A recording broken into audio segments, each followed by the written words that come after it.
Hello, in front of me I've got SteelSeries Aerox 9. In this video I'll show you how to change CPI.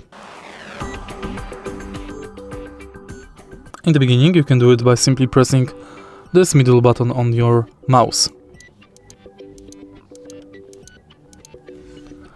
Next you can go to Aerox 9 Wireless. And as you can see, here we've got the mouse sensitivity levels. Once we press it, we can change the CPI. Also we can add new CPI or remove level.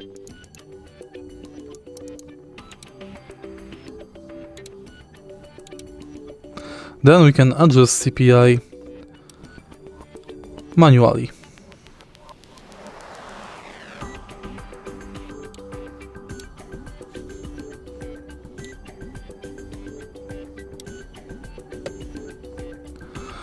Then simply tap save and it's done. If you find this video helpful, please leave like, comment and subscribe.